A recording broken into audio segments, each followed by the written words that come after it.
Hi, I'm Andrew Spieler, And I'm Mary Hope Rennie. and you're watching or listening to Behind the Sign, Real Stories from Real Estate. Welcome to the 30th episode of Behind the Sign. Can you Yeah. believe it? It's been 30. I can believe it. You've been doing this for 30 weeks. That I can't believe. Yeah, that's, Yeah. I mean, this is just a really good example, right, of persistent and consistent over time, right? And doing the long game Well- work, right? And you've been the reason we've done this because I would have skipped a few in between. But I think it really is important because I think so many things in this business are the long game.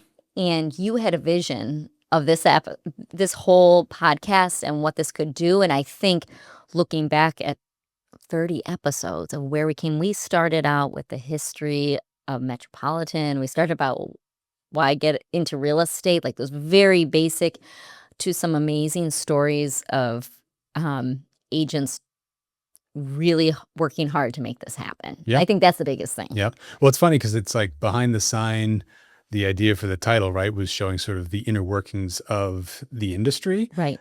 But where we've skewed is almost like more behind the name tag, right? It's Absolutely. really more about the agents because that's we actually have the most in common with is talking about everything else is logistics and functions Yep. of the business, but it's the people. Well, it's interesting and it's very different than so many industries because everyone is an independent contractor. So it's not as if it's an industry where we hire 100 agents and they're all doing the same thing. Right. Our agents or any brokerage, they all have their license under our umbrella, but they're running their own business. And I think numbers and stories tell us so much. And I think if someone is consistently listening to these stories, they're going to see so many threads of the same thing, even though we've had such different Yeah. guests. Well, and My goodness. I think it was maybe back when it might have been Tess's episode, but it just become just that much more true, I think, is that like I look at the brokerage not as a brokerage, but as an incubator. You know, like Yeah. if you were a startup company and you had some wild idea and you wanted to go forth into the business world and find, seed capital and a partner Right. and all that, and sort of like, that's a big mountain to climb. Right. It's the same thing here, right? It's Right. just it's more hyper focused because it's just in real estate. But like the approach, the dynamic, the relationship between the agents and the brokerage, it's all the same. you Well, know? and I love we are the incubator with systems that can. What I've seen is so many agents coming in from such different avenues Yeah. with such different strengths and skills and background. And what I've seen is the successful agents embrace where they were Yeah. and their skill set. They don't, it's not as if they come in here. A lot of people think, well, Keller Williams has these systems and if you follow them, you're successful. No, you bring yourself in. Yet there's these universal things that work no matter who you are. There's systems, meaning, first of all, we need to lead generate every single one of them. I don't care how they did it, if they're an introvert, an extrovert, someone who started on a team, someone individual. It all starts with relationship building and how we do that. That's really what the conversations have been. Well, and also about building confidence in yourself, right? And usually finding that first shred of confidence Yes. in whatever it was you were good at before stepping into this Yep. arena. And the beauty of it is most people's stories up to this point, none of them came in and like, yeah, I hit success right away. No. Everybody failed and went through a period of like, the low lows and then kind of rose to meet the challenge, who have stayed the course. I mean, it's the, in scripting terms, it's the hero's journey, right? Yep. Like we are all seeing ourselves as the hero of our own movie. And when you start in real estate, you're starting out typically at like the lowest of the low. Right. And you've got to persevere to And it just depends on how long it takes you to get there, right? I think it was John, last week that said, well, I learned in the first 3 months what not to do. right. That takes some people 3 years to figure Right. out that, Yeah, the timelines are it's vastly a different. big deal. And it's a big deal of how successful you become and how to pivot and shift, because that's what we're going to be talking. No, really looking at your business and taking enough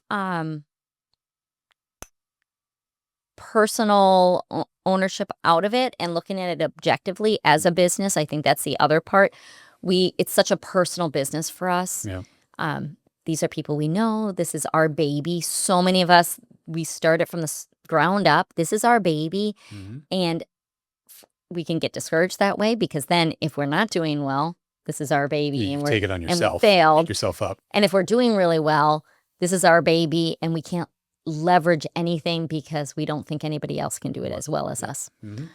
So, Yes. yeah, Either way, you're beating yourself up or down. right. Yeah. And that's why it's so important to have people to guide you Mhm. and have, that 50-foot perspective or 100-foot perspective of saying, well, first of all, and I remember this even in my probably 7, 8 years in when I was doing pretty well, but I wasn't at the level that I felt like I was the best. Mhm. And I remember my mentor, Mark, being like, and I was like, what's going on? I think I might have even talked about it. It was like February, March. I'm like, I have no closings. Mm. I think I've failed in real estate. Now, by this time I was doing about 30 transactions a year. So I wasn't failing. Right. That's how I felt. All he had to do was print out my multi-year trends, Mm-hmm. which tells you what you did in January of last year and the year before, February. And I had done exactly the same amount as the year before. Mm-hmm. However, it felt Right. like I was failing. And I looked at I think it was either January and February of every year, I didn't have a single closing. Yep. And I was making $250,000 to $300,000. So it's funny, at the office meeting this morning, I was actually going to read a quote from the book I referenced when I was doing the drawing up of the board, which is incredibly relevant to the point you're making right now. Good. So I'm going to go like this. Okay, I got the book now. So I have a quote here I'm going to read. That was that's- impressive how fast you I know, just right? said That was crazy. Amazing. Movie magic. All right, so this quote I think is highly relative to what you're talking Okay. about and to every guest we've had on the show thus Okay. far. He says, "The world belongs to those who can keep doing without seeing the results of their doing." Right? Which is true, Right. because if you don't get yourself caught up in the muck of your own head of like, I'm failing Yeah. or whatever, but you just keep going, Yeah. then, it takes somebody to have perspective to come and say, Right. hey, you're crushing it. You're killing it. Right. Right. Right. To keep you motivated. But as long as you don't let it force you downward, Right. it, Well, and I Choice. think it's the also on the counter end of that is so many agents in the spring especially feel busy. right. And so they stop everything that got them there. Mm-hmm. Like, that's a smart thing, right? Whatever got me here, I better stop that so I can do this. Right. And that is why we see so many agents, which they're seasonal, cyclical market. I mean, we Especially calculate New England. absolutely, right? There's just movement. However, what we do see is we see agents work really hard because they need that money and that paycheck. They hit that, they get under contract, they're really busy. So they stop doing everything that got them there. Right. And then all of a sudden those things close and they look at their pipeline and there's nothing there. Right. So for agents, that consistency, and the same is true is when they don't see movement. And I ask them, let's look at your pipeline. Right. And we're going to talk about a little bit of a shifting market here. Things are a little slower, so it's feeling like everything's stopped. Yet, they have done the same work as they did in the years past. It's just maybe, first of all, things are falling apart. Yeah. Or they're just taking longer. And so it's feeling. And Yeah. so much of I think it's the science of this industry is so much of our industry is feelings. What keeps us going is the objective reality of what it is. And being able to separate that enough Yeah. to be able to say, although I'm feeling this, Mhm. that doesn't mean that that's actually what's happening. It's not the reality. Yeah. No, and that's exactly what he said is Yeah. keeping on going without seeing the immediate results. Right. Yeah. Right? Exactly. Yeah. Because it's like, if you're doing it for instant gratification, that's not going to be there for you. And if you're doing it and then beating yourself up because you're not seeing the results, that's also not going to do it for Yeah. you, right? It works. It really messes with your mind because we come from jobs where you get the same paycheck every month. There's predictability. And so many people get in this industry to get away from that. Yeah. Right. And that's what makes them quit is the unpredictability. Because when we get those big paychecks, I mean, the average commission is $12,000 right now. That's a big commission. When somebody hears that, and like, I'll get into real estate. I can make $12,000 with one sale, and you only have to do 10 to make over $100,000. That sounds easy. Right. Yet you don't see all those gaps and what brought you to get that one sale Right. and to get it to the closing table and all of that. And to get the next one and to get the next one, and that underlying consistency, which is always going to be the key to success, and no matter what the market is, which Yep. I think it was Well, the because key. it's true of any business, right? And I should quote this just so that everybody knows, because this is not obviously my quote. This is You didn't write that? I did not write that. This is from Alex Hormozy, from his book, $100 Million Leads, How to Get Strangers to Want to Buy Your Stuff, right? And this is for B2B. It's Right. for, brick and mortar. It's for, he started in gyms. Yeah. His whole background was in setting up gyms and training and coaching and stuff, so Just like John. just like John, yeah, which I was like, oh yeah, because our conversation with John reminded me of yeah. what he was talking about, so, okay, well, so that all being said, Yep. we also have talked to a bunch of agents who have probably been relatively new in the last 4 to 5 years. 4 to 5 years, a right? lot of them. And many of them, this is going to be the first turn of the tide for them as this shift is coming in the market as well. Yep. Right. So this will be a very interesting next 5 years for the Absolutely. majority of folks we've talked to, because there is a shift in the market occurring. Right. And that shift is one from a seller's market into more of a buyer's market. Correct? Possibly. Possibly. But that's what a shift is movement from one to the other, Right. no matter what. Mhm. And the reason we're even bringing this up, I just finished this book. I don't know if everybody has seen this Shift book. by Gary Keller. Shift by Gary Keller, Dave Jenks, and Jay Papasan. If you have not read it and you're an agent in this industry, it is good in any market. But I was just finishing. I do Audible, so Yep. don't think that. But this is a really good notebook one because I can go find things. Yep. So that's what I do. I listen to it and then You go and go find grab it. However, what resounded so much, again, that emotion versus the reality. And so technically a shift, and I pulled this up, there's only 3 real estate markets, right? You have the buyer's market, which we call 7 months of inventory. That would mean if you stop listing any home. So months of inventory is if we had whatever's on the market today, Yeah. if we didn't put a single other house on the market, how long would it take to get rid of all of that? Okay. So a buyer's market is about 7 months of inventory. Yeah. Okay. A balanced market, that sounds ideal, right? Right. That's 5 to 7 months. Equilibrium of it. Yep. 5 to 7 months. A seller's market is less than 5 months. Yep. Okay. We're at 1.5 months of inventory. And that's up, right? Oh, yeah. Yeah. I think I even saw And this is just state of New Hampshire? state of New Hampshire. And I just pulled a few stats, but just Hillsborough County, because again, your agents feel the local market. Right. So we can see all those nice numbers, but what we're feeling, On the ground. so we went from 1.1 last year Mm-hmm. in inventory to 1.5. Right. So a bump in the right direction. That's a but yeah. bomb. Uh-huh. And it's I'm not a math person, but that's a half percentage, but we're from 1. So isn't it like more than a quarter or something bump, something Right. like Yeah, that? yeah. Right? Oh, actually, Yeah. never mind. It says it right there, right? Yeah, it does. Yeah. We're up 36%. 36%. Okay. And so if I said we're up in inventory 36% month supply, Yeah. something's wrong. But we're at 1.5. Right. Compared to historically, what were we before COVID? Oh, before COVID, we were still below. We were still seller's market. Yeah. We were like 3 to 4 months, I think, but I could be completely wrong. Yeah. 5 to 7 months. A market never sits in 5 to 7 months. So, and actually they say that So it balance, must be just in passive, it's right? balance markets occur during the transition Right.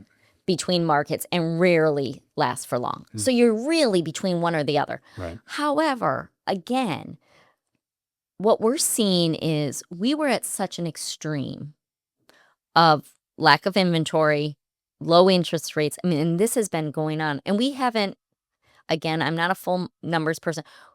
Our price point has gone up for, I think it's like 8 or 9 years now. Every single year, the prices have gone up, right? We have not seen a shift Mhm.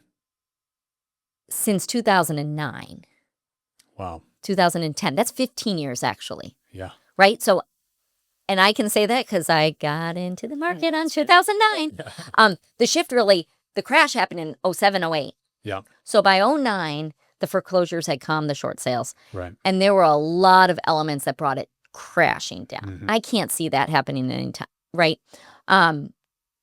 But that was the last time. And then they've been creeping up. It took a long time to recover. Right. I remember we bought a home in 07. Mhm. We built a home Mhm. and the prices went up for about 6 months Mhm. because we built a new home. We saw, you know how you have those flyers and it goes up.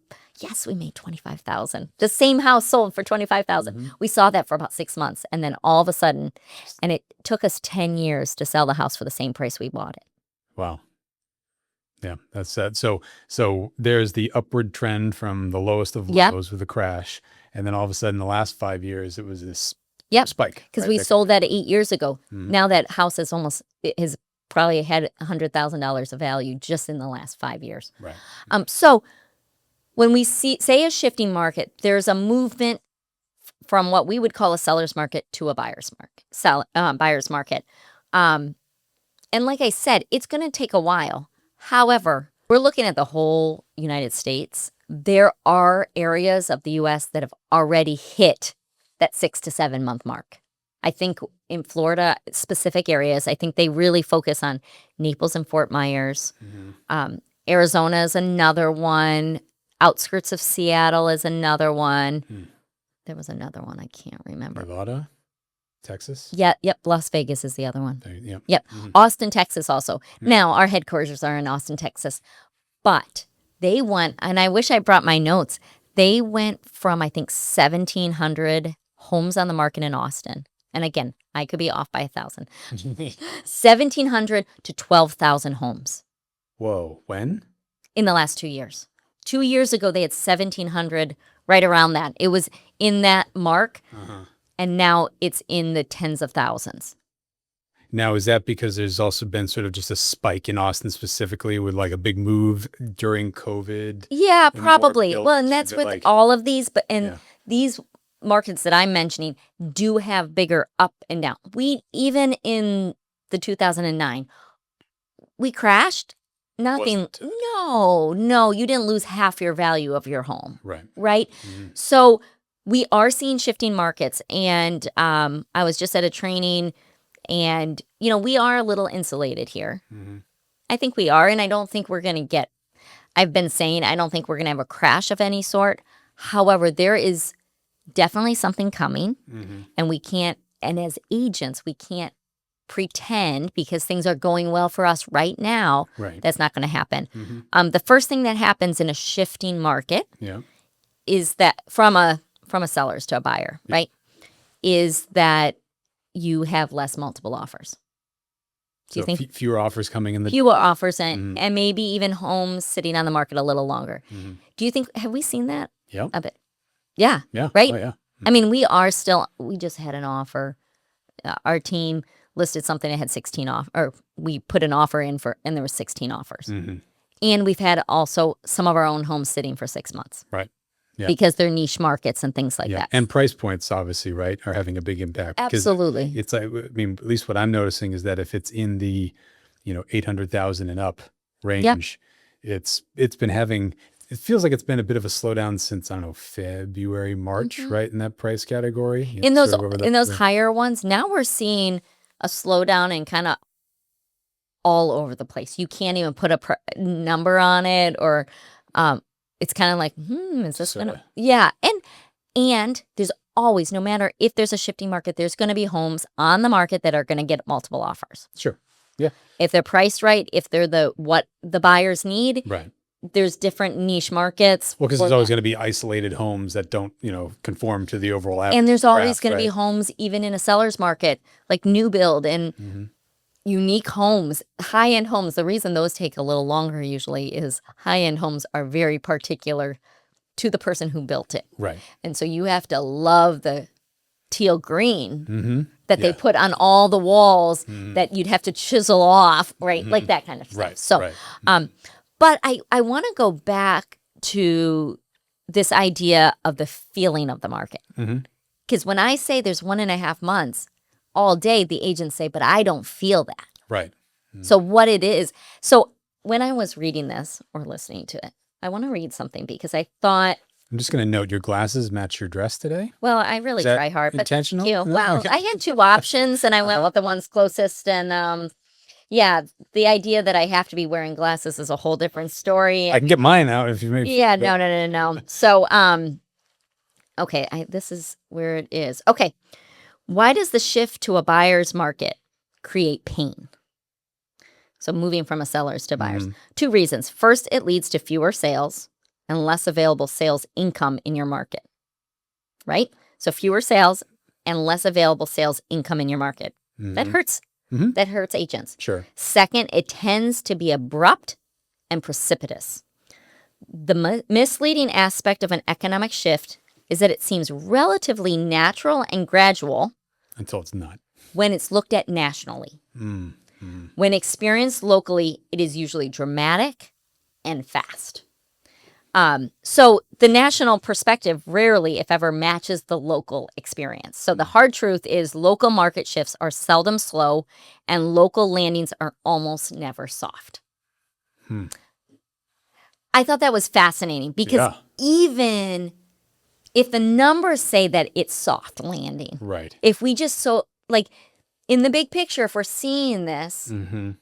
it doesn't matter if there's less income for agents. I'm talking about agents feeling Right. this. Right. Clients is a whole different story, and that's how we buffer ourselves in a shift.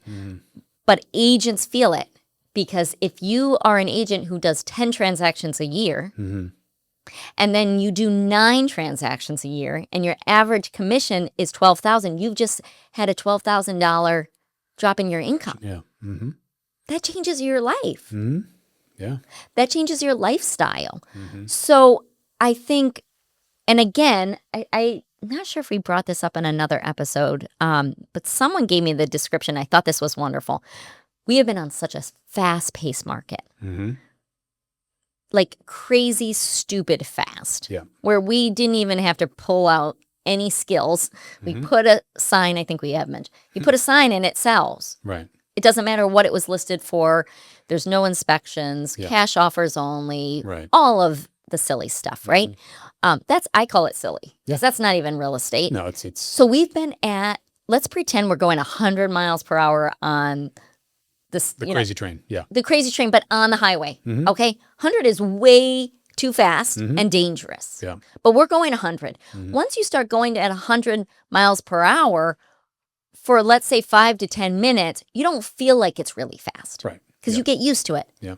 Now, if there's a state trooper that's sitting there and you slam on the brakes and go 75, let's even say 80, Mm-hmm. that's going to be painful. Right. And you're going to feel it Mm-hmm. and you're going to feel like you're going so slow. Oh yeah. That's what I think we're doing right now. Yeah. We're still going 80 miles an hour. Mm-hmm. I mean, I think our average days on market, let me see if this is in Hillsborough.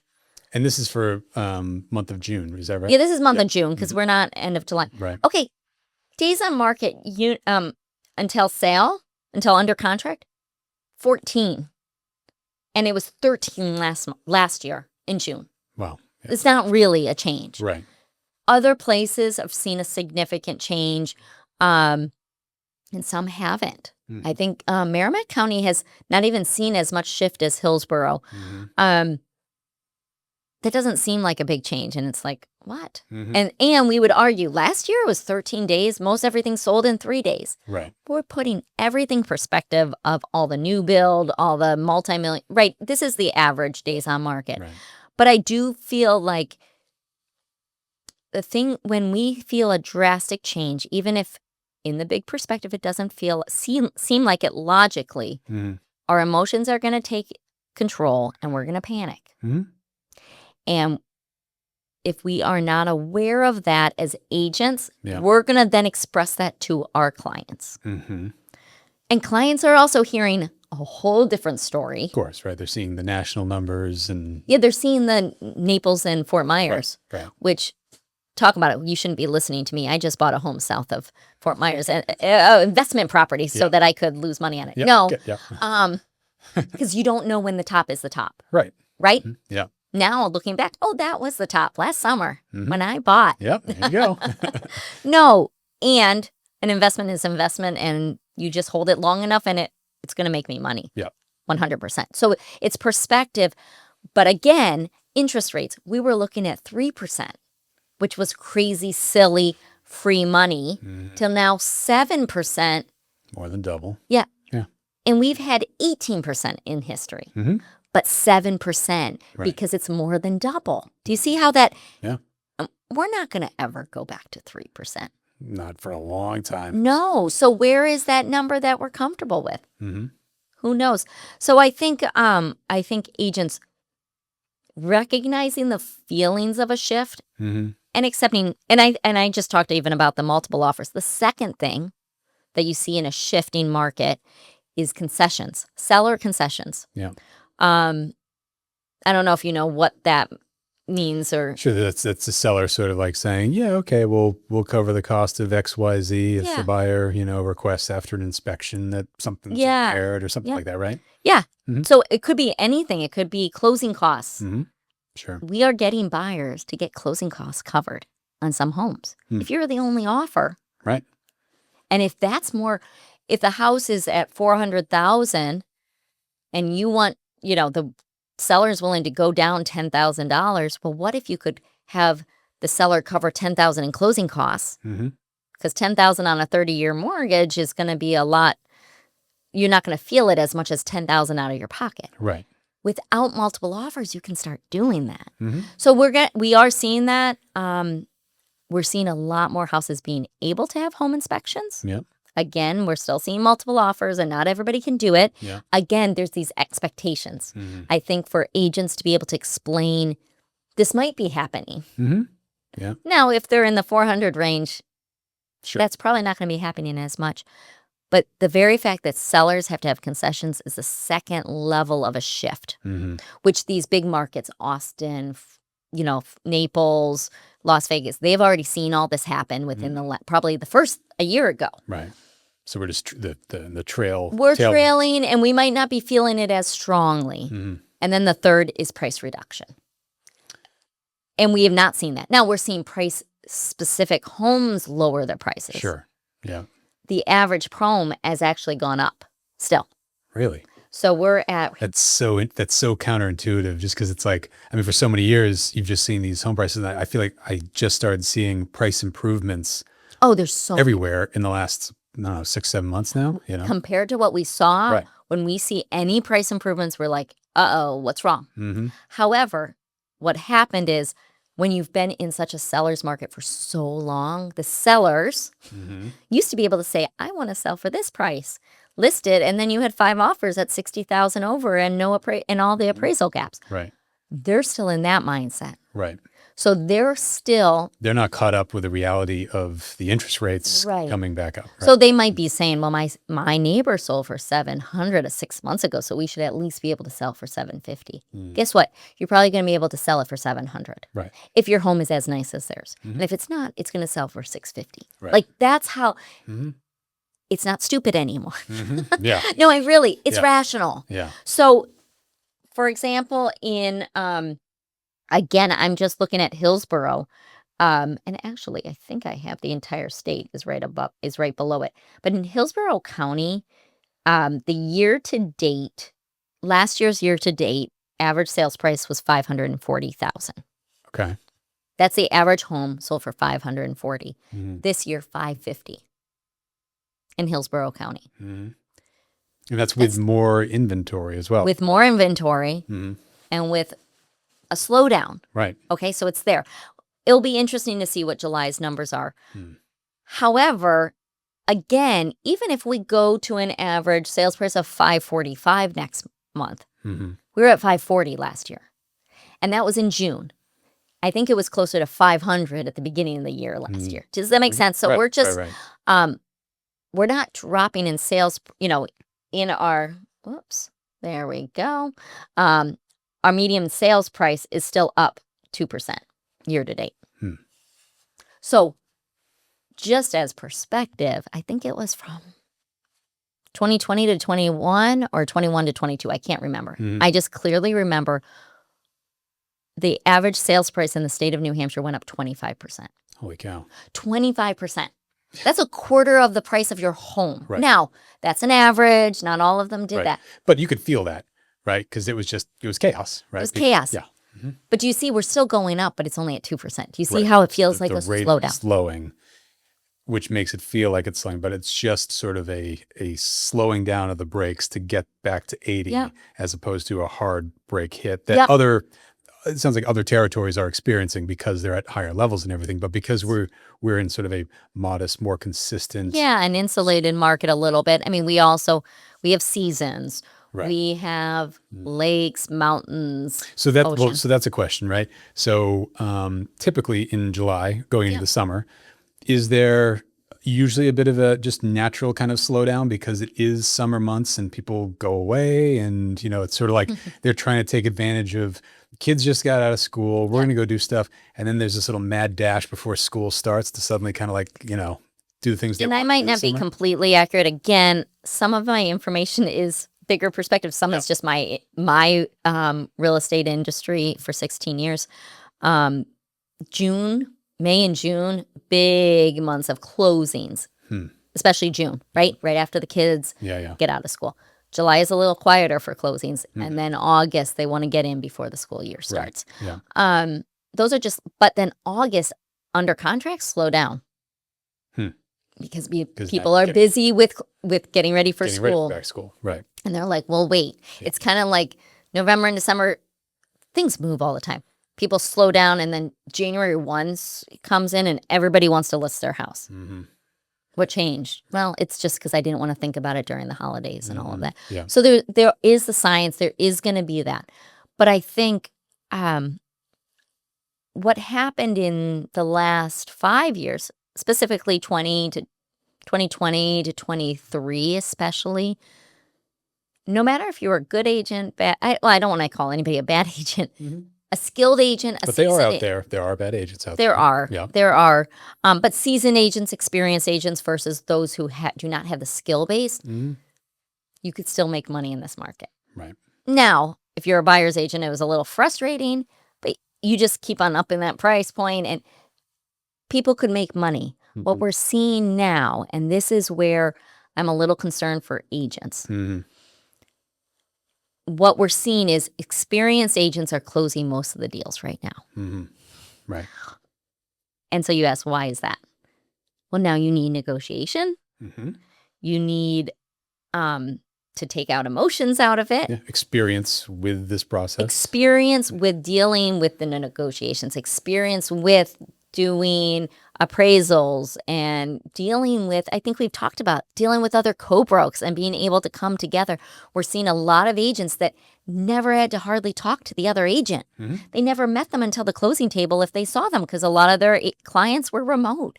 We never had to have those interpersonal skills. Did we have to have them? A little bit. Did it make a huge difference on how much we made? No. And now we're coming to a skill-based market that I'm excited for. And I think there's so much potential of agents who have really dug in, learned, and are skill-based and are focused on learning and doing good for their clients, because that's what it is. It's caring about the client. Right. If they stick it out with that consistency, they're going to come way up ahead On the other side. because there's going to be a lot of agents that won't be able to handle it. That they go from 10 transactions to 5 transactions. That's very plausible because 5 could fall through. So you could have 10 in your pipeline, but if you can't keep a deal together, we're seeing a lot of deals falling apart. That's a normal part of this market. In a normal market, people get cold feet. Negotiations with inspections just don't work. Homes don't appraise. For goodness sake, I can't even comprehend that because we've had appraisal gaps and cash offers. Deals fall through. Yeah. And so if someone goes from 10 to 5, they may no longer be able to stay as a full-time agent. Right. Yeah. Well, it'll be interesting to see when we have guests come in 5 to 6 months from now too, right? Who can, again, out in the field, be able to speak to the feelings they've had for Right. the last 5 or 6 months, so the end of the year, Yep. talking to them. Be very curious to sort of see how and when they felt the shifts starting Yeah. in their specific sort of niche, and Yeah, and because how- there's going to be a week. Mm. Because there was about 3 weeks ago, everyone was like, "Oh, there it is." Uh, The market didn't crash or anything. Right. We felt it. yeah. Now I'm curious. My prediction is in 6 months we'll probably be like, "Yep, it's moved. Mm-hmm. Prices still haven't gone down. Mm-hmm. Things are taking a little longer. We're having to have a little bit harder conversations." I think in a year to 2, we're going to look back and say, "That's when That it was it. Right. happened." Mm-hmm. That's my thought. Yep. We But- can't see it while you're in it necessarily. No, Yeah. no. Cool. Well, Good. thank you for the information. Yeah. Shift is the book. Shift. If you right? haven't read it, Yep. or if you're not a reader like me, Audible, Yep. or whatever other. Yep. And $100 million leads, how to get strangers to want to buy your stuff. Another good one, which applies to real estate and anything else you might be doing outside of real estate. So 2 good books, Yep. 2 good perspectives, shift in the market, shift in the dynamic of the show, 30th episode. Bingo. And we got, who's coming next week? We have, Michael, yep, Tommy? one of our very experienced agents are Awesome. be here. So I'm really excited to hear their story too. So Great. Awesome. Great. Well, thank you for watching. We'll see you in episode 31. And make sure to like, share, and follow on YouTube or check us out on Spotify. And if you give us a rating, a like, a thumbs up, a comment, it goes a long way to the algorithm, getting us out there more. So we'd really appreciate it if you could do that. And yeah, we'll see you next time. We'll see you next time. See you later. Thanks for joining us for another episode of Behind the Sign, Real Stories from Real Estate. We hope you enjoyed today's conversation and gained a little insight into the world behind those for sale signs. Today's episode was brought to you by Keller Williams Realty Metropolitan, proudly serving New Hampshire, Vermont, Maine, and Massachusetts. A special thank you to our agents, leadership, and partners at KW Metro for their continued support. And thanks to you, our amazing listeners and viewers. Be sure to like, share, and subscribe so you never miss an episode. Leave us a review or comment. We love hearing your feedback, and it helps more people discover the show. And if you have a real estate story you'd like to share or a question you want answered on a future episode, reach out to us at metro.kw.com or find us on Instagram, handle @KWMetroNH. Until next time, we'll see you Behind the Sign.